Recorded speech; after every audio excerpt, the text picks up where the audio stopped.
Mesdames, Mesdemoiselles, Messieurs, nous allons maintenant assister à l'arrivée du colonel Tchène de la Fall, commandant le chef de corps, passera en revue les troupes et s'installera à la tribune.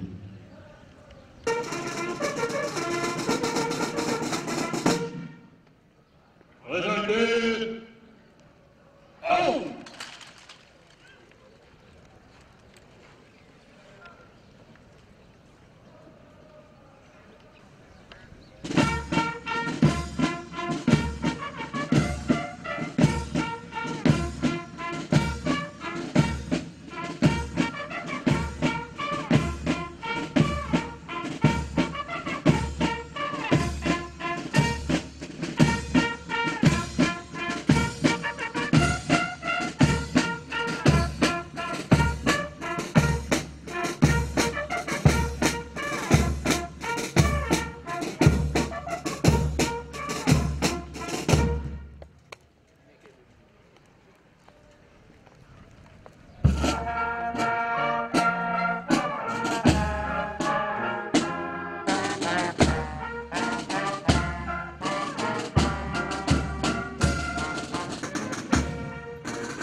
Capitaine Thomas Diouf, commandant la troupe, à zone colonel.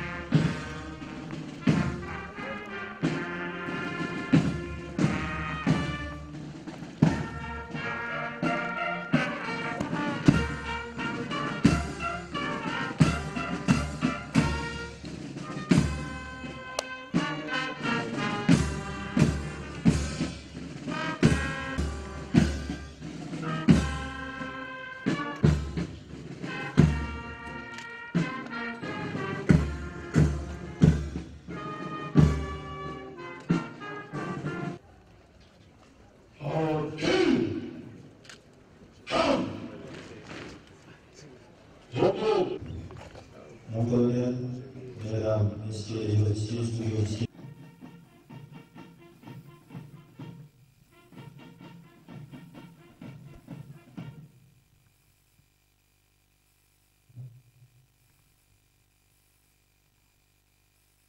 Monsieur le colonel commandant la zone militaire numéro 2, Monsieur le colonel commandant la légion de gendarmerie, Monsieur les chefs de corps et chefs de service, Messieurs les officiers et sous-officiers militaires du rang, Messieurs les autorités religieuses et coutumières, chers parents des soldats du contingent 2025 UNE, honorables invités en vos rangs, titres et qualités.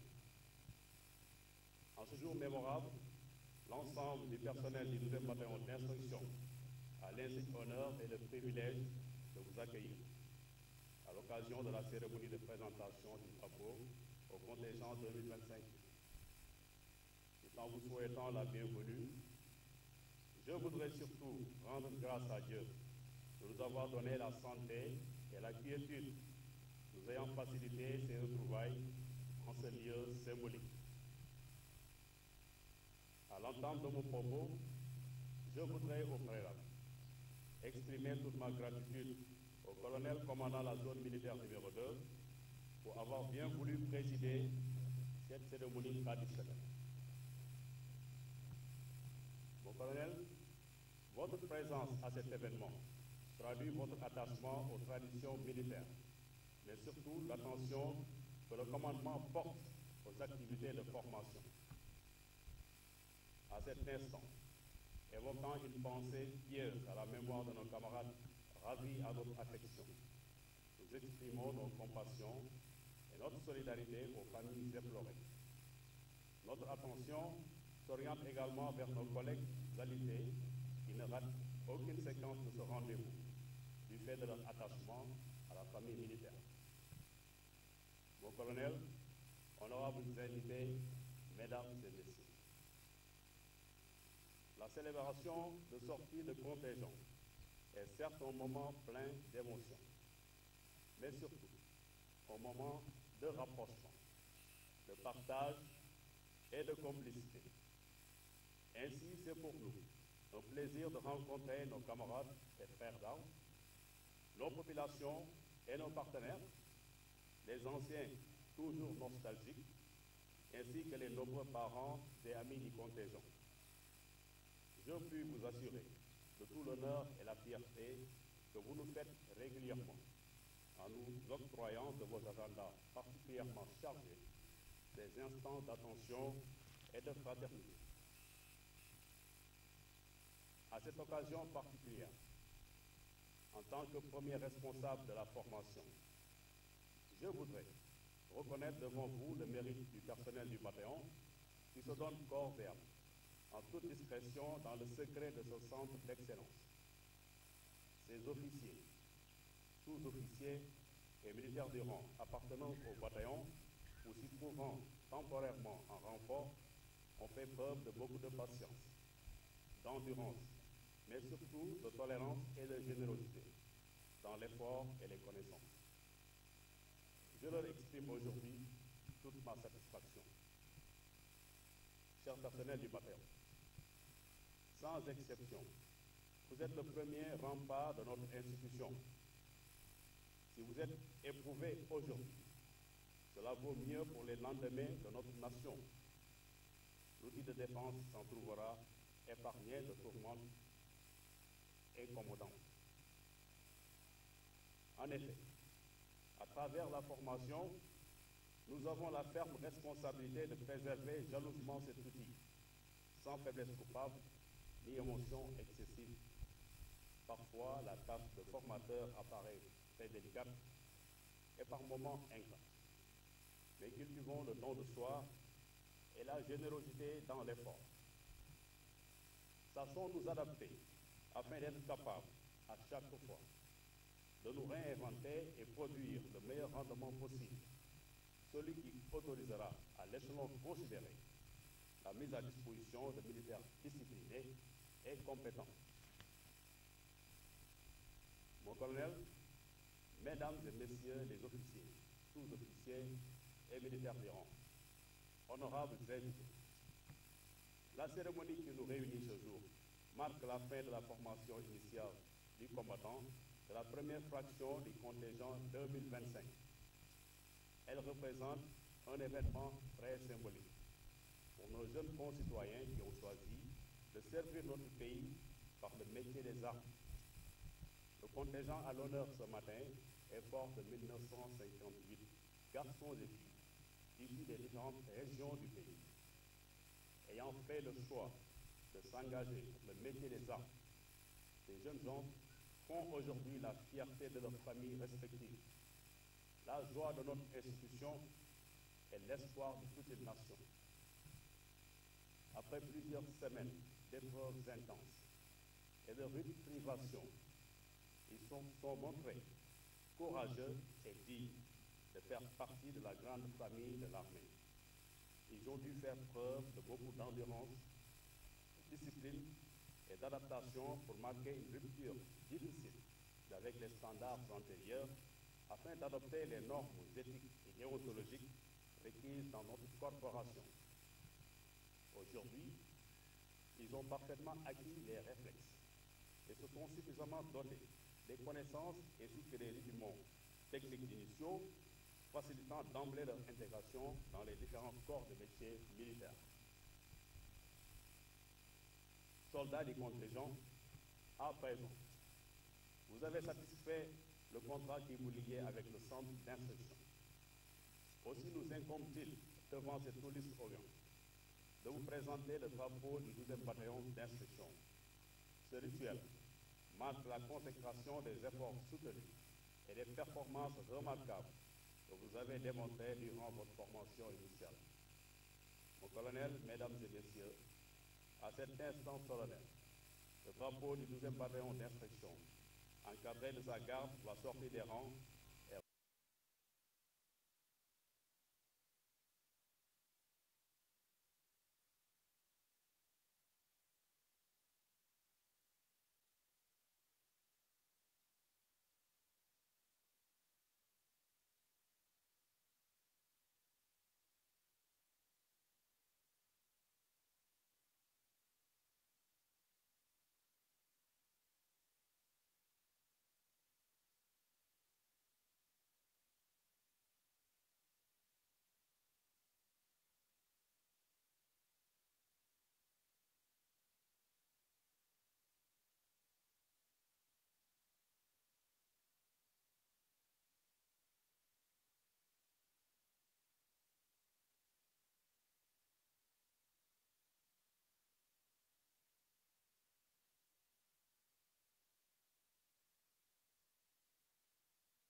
soldats de la première fraction 2025, voici le drapeau du 12e bataillon d'instruction.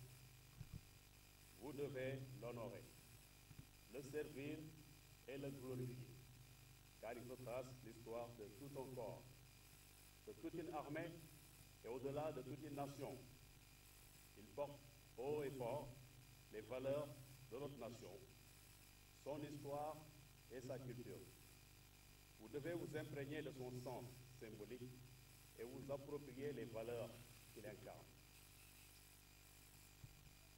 Sa couleur verte représente la foi d'un peuple qui croit en son avenir et en sa jeunesse, partie intégrante de ce peuple.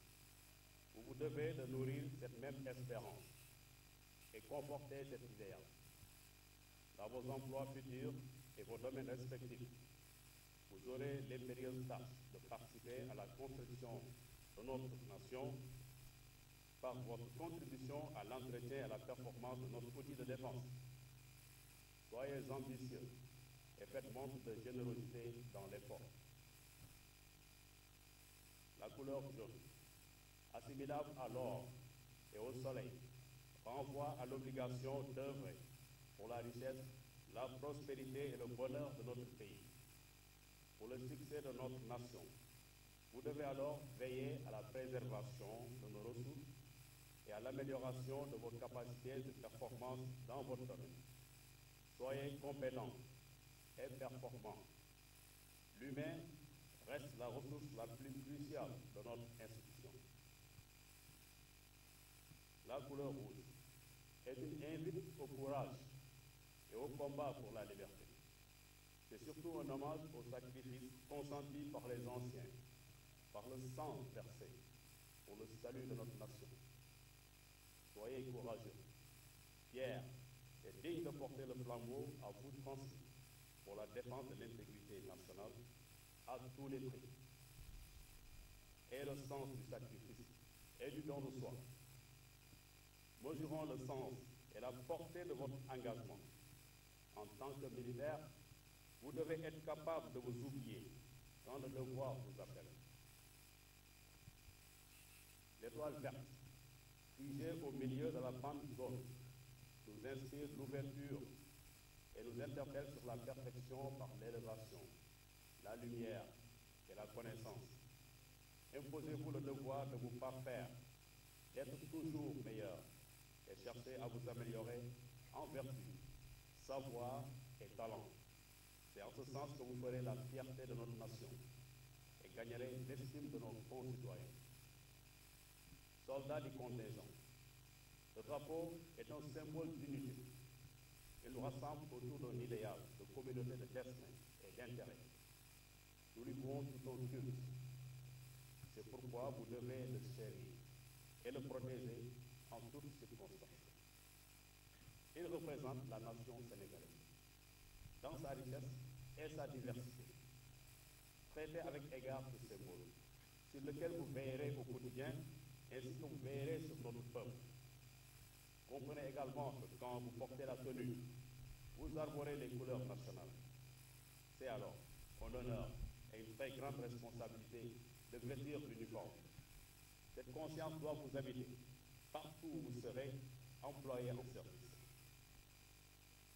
Soldats du contingent, à présent vous êtes mieux imprégnés de son sens et sa signification. Le drapeau national va effectuer au tour d'honneur devant vous.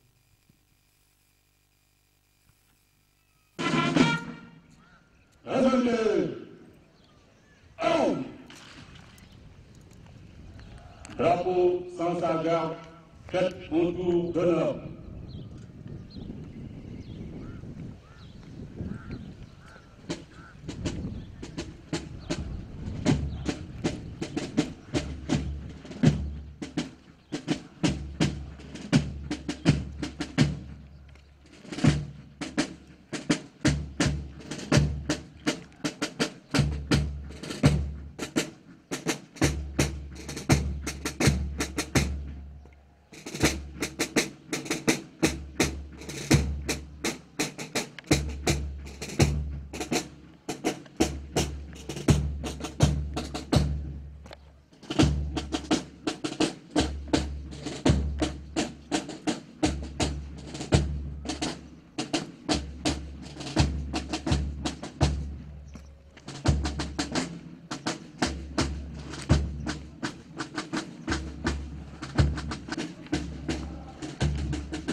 2025 in Gadjou. Terre, genoux, terre. Devant nous ce jour, nous, soldats du commissariat de Médéguine, Zion, le serviteur de la Médéguine, honneur, l'idée, abnégation, le Zion. Soldats du contingent 2025 in Béni.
Reposez, armes, repos.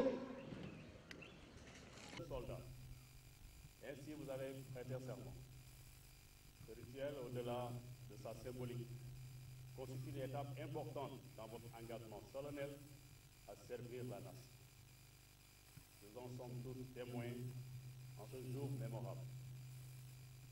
Gardez en mémoire cet engagement profond afin qu'il vous serve d'inspiration et qu'il guide vos actions en tout temps, particulièrement à notre époque où l'environnement de plus en plus complexe, incertain et conflictuel nous impose davantage de flexibilité, de retenue, mais cumulativement de sagesse et de fermeté.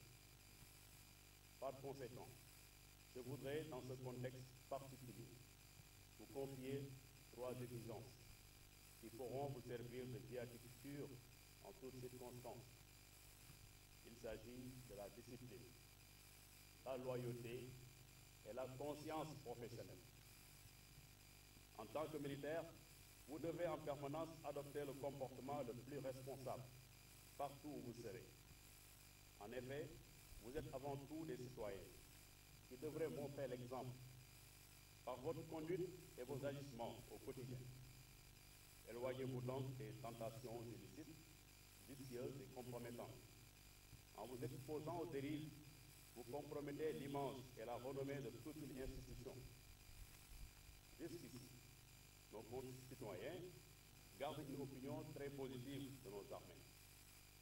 Il vous incombe à votre tour de participer à conforter et à perpétuer cette appréciation. Dans ce centre d'instruction, puisant de toute notre science, notre passion et notre énergie, et nous appuyons constamment sur une vision plus responsable de la formation et plus adaptée à notre époque, nous avons essayé de faire de vous des citoyens modèles tout d'abord, avant de vous transformer en militaires exemplaires. Ces deux réalités étant intrinsèquement liées, il vous appartiendra ultérieurement d'œuvrer à devenir des professionnels achevés.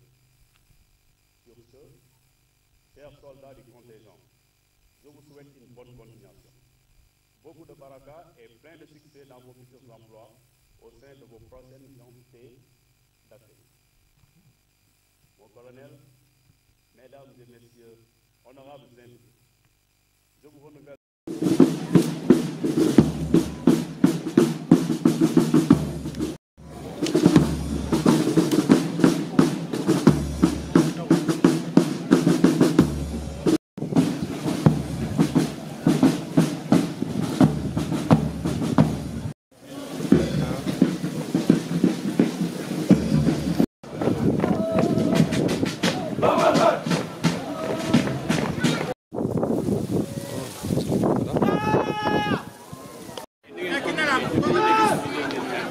Kita ini liggéey de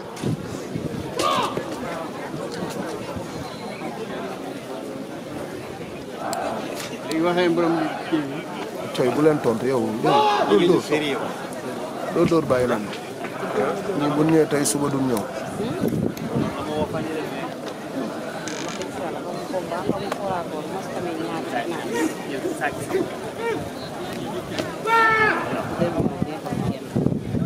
Tu vas aller chez nous quoi. Parce que là, moi, je vais te faire des temps. Ba tey ñëw. Rames ngoon day joxe fruit ah. létt na yëngu nga. fruit. Rames dañuy ñëwaat aw ba yëngu la. dañuy joxe fruit ci koor gi nga ni fruit aw lay def dogu la. dëgg la bañ a fruit. foo ko dégg. am na yëngoo. waaw man de yëngu ma. am na waxu la. am na ñu wax bu doog ta. wala nga koy joxe dañuy fruit. banana ko banana ak kii ak kuyaat waaw fruit lay jox fruit.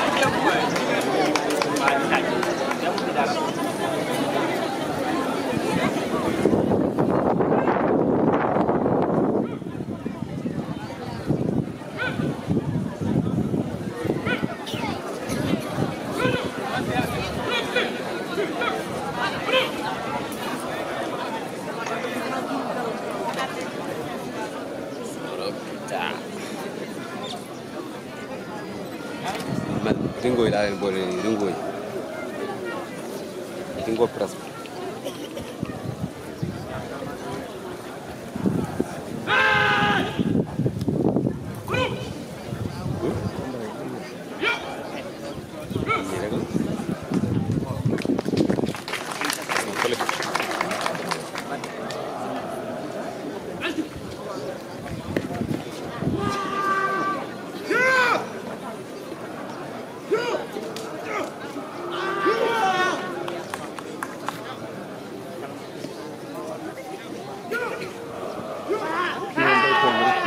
day tooñ rek. Mooy kan la kële oh mooy am dama tooñ kat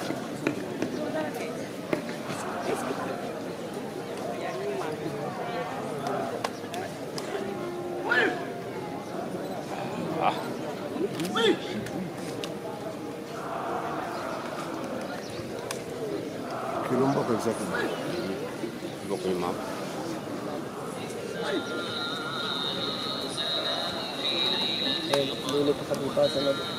non fii ba suba la xatar.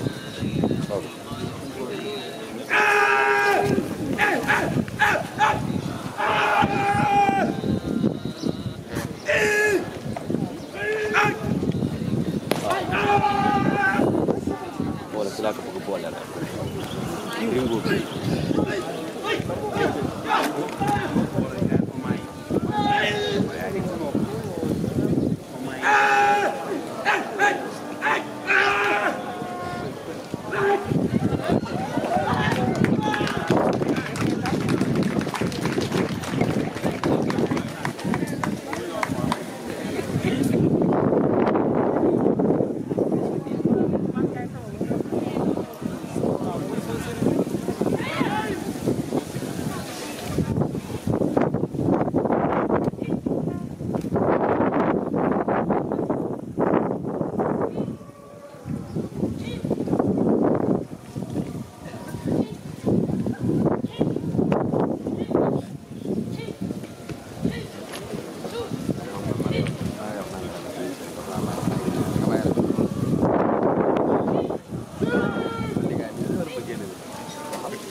Mon colonel, mesdames, mesdemoiselles, messieurs, honorables invités, les troupes qui vont défiler devant vous sont placées sous le commandement du capitaine Thomas Diouf. Ce défilé est animé par la fanfare de la zone militaire numéro 2 sous les ordres de l'adjudant Babacar Ndiaye.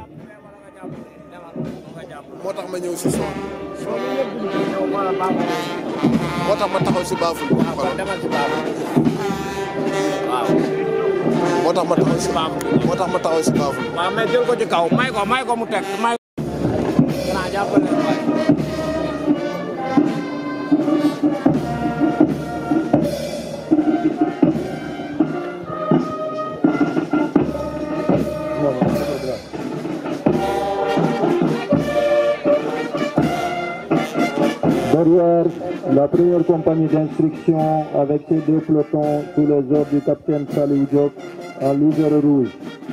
Leur devise au bout de l'effort.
La deuxième compagnie d'instruction en lisère jaune sous les ordres du capitaine Abdoulaye Diémé. Leur devise est l'effort fait l'effort.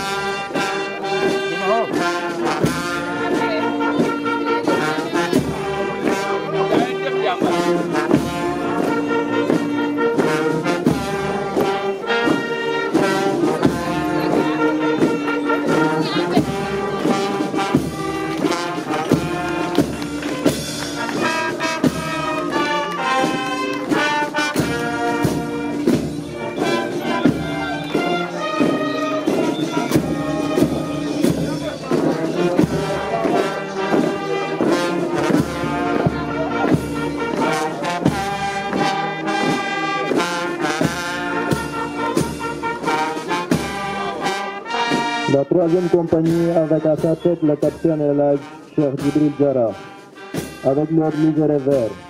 Leur devise est toujours faire face.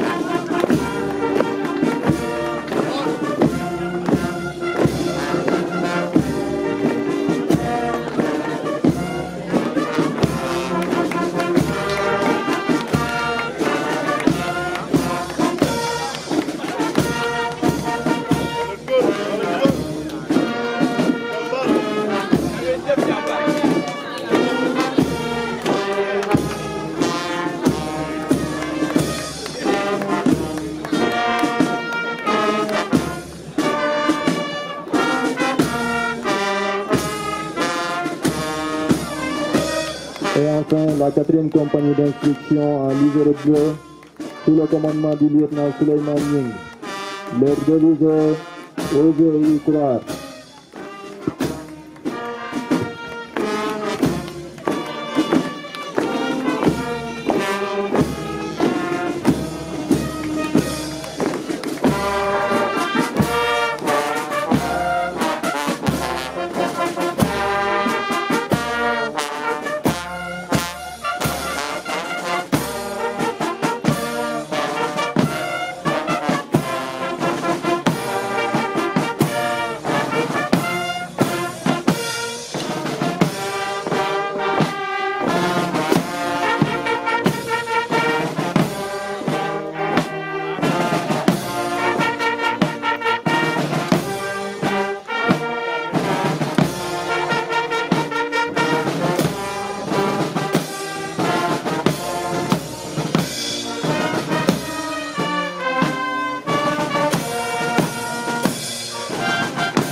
combien important dans la vie de nos soldats, il est rappelé aux invités des compagnies d'instruction de se rendre au bâtiment des différentes compagnies.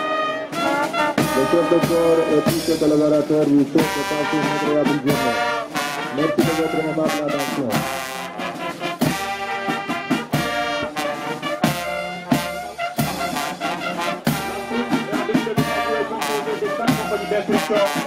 La campagne de la zone numéro 2, la consommation commandable de la troupe, alors le colonel.